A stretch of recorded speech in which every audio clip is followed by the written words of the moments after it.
ছাত্রলীগের সাবেক নেতা এবং কর্মী হিসাবে কথা বলে যাই। আজকে আমি বলে আসছি যে আমার যত তকমা আছে সব তকমা তোমরা নিয়ে যাও। আমার মানবতাবাদী বলতে এখন তোমরা বেঈমান বলো, কোনো অসুবিধা নাই। শেষ বিন্দু পর্যন্ত আমি বঙ্গবন্ধু কন্যা জননেত্রী শেখ হাসিনার সাথে আছি এবং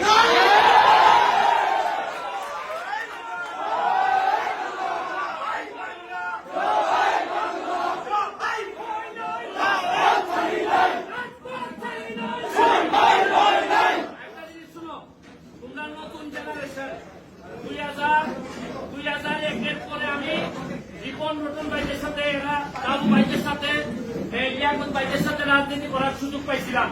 বিরোধী দল আমরা জানি যে কি খারাপ অবস্থায় আমরা রাজনীতি করেই জায়গা পর্যন্ত আসছি। তোমরা আমাদের উত্তরাধিকার, মনে রাখো রক্তের একটা তাসির আছে।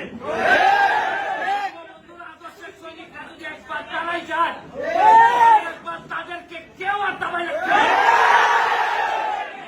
আমার ছোট ছোট ছাত্রদেরকে এরা মাথা ব্রেইন ওয়াশ করছে,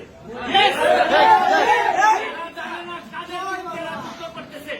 আজকে যদি এরা ক্ষমতা থেকে পতন করতে পারে, কালকে এদেরকে রাত্রি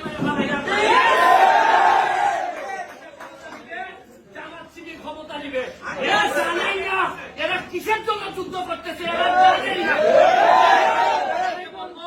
যতটুকু পারো ছোট ভাই যারা আছে বুঝাবা, তবে এদের সাথে যারা জামাত বিএনপি ছাত্র শিবির যারা আছে তাদেরকে প্রতিহত করার জন্য বাংলাদেশ ছাত্রলীগ একটা বড় ভূমিকা রাখবে।